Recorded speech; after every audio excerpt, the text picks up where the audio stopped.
திருபுவனம் இளைஞர் அஜித் மரணமடைந்த சம்பவத்தில் டிஎஸ்பி சண்முக சுந்தரத்திடம் நீதிபதி விசாரணை மேற்கொண்டு வருகிறார். மேலும் விவரங்களை செய்தியாளர் இளையராஜா வழங்கிட கேட்கலாம். இளையராஜா வணக்கம். மேலும் தகவல்களை சொல்லுங்க. கண்டிப்பாக இறந்த அஜித் குமார், அதாவது காவல்துறை விசாரணைக்கு நகை திருட்டு தொடர்பாக அவர் அழைத்து சென்று அடித்து கொலை செய்யப்பட்ட சம்பவம் தமிழகம் முழுவதுமே மிகப்பெரிய பரபரப்பை ஏற்படுத்திய நிலையில இந்த வழக்கை விசாரிப்பதற்காக உயர்நீதிமன்றம் இந்த மதுரை மாவட்ட 4வது நீதிபதி ஜான் சுந்தர்லால் சுரேஷ் வந்து நியமித்தாங்க. கடந்த 2ஆம் தேதியிலிருந்து தற்போது வரை அவர் விசாரணை மேற்கொண்டு வருகிறார்.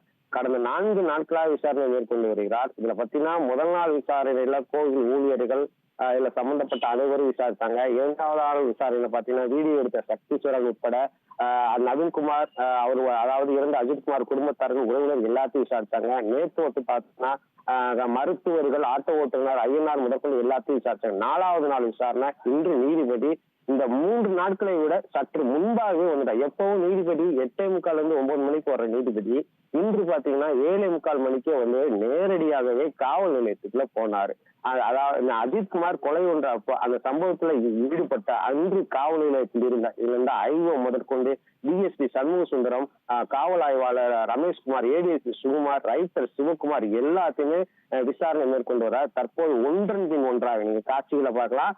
டிஎஸ்பி சண்முக சுந்தரம் வந்து யூனிஃபார்ம் இல்லாம சீருடை இல்லாம சிவில் டிரெஸ்ல உள்ள போறாரு. அதற்கு முன்னாடி ஏடிஎஸ்பி சுகுமார் போனாரு, காவல் ஆய்வாளர் ரமேஷ்குமார் போனாரு. எல்லாரும் ஒன்றன் பின் ஒன்னாக போடுற மொத்த காவல் நிலையத்தில் இருந்த காவல்துறையினர் ஒருத்தரை விடாம நீதிபதி ஒன்றன் ஒன்றாக சிறப்பான விசாரணையை நேர்த்தியா நடத்திக்கிட்டு வர்றாரு. இந்நிலையில இந்த வழக்கின் முக்கியமான புகார்தாரரான நிக்கிதா இவர் மேல் பல சர்ச்சைகள் வருது. சமூக வலைதளங்களை எடுத்துக்கிட்டாலே இவங்க மேல் பல சர்ச்சைகள் வருது. இவர் நகை கொண்டு வந்தாரா இல்லையா, நகையை தொலைத்தாரா, பல சர்ச்சைகள் வருது.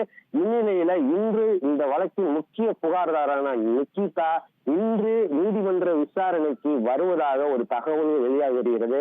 அவர் வரும் பட்சத்துலதான் இந்த வழக்கு என்ன மாதிரி நீங்க பண்ணாங்க, அவரு கூட யாரு எந்தெந்த காவல்துறையினர் போன்ல தொடர்புல இருந்தாங்க, அவர் என்ன மாதிரி அழுத்தத்தை கொடுத்தாங்களா, இல்ல இந்த புகார் உண்மையான புகாரா, அவர் உண்மையான புகாரா இருக்கும் பட்சத்துல எங்க நகை தொலைச்சாங்க, எங்க போனாங்க, எங்க வந்தாங்க, கோவில்ல என்ன நடந்துச்சு, முழு விவரமும் நீதிபதி விசாரணையில சொல்லப்படும். இந்த நிக்கிதா வரும் பட்சத்திலேயே இந்த வழக்குல ஒரு மிகப்பெரிய திருப்புமுனையா ஏற்படும் என்று எதிர்பார்க்கப்படுகிறது.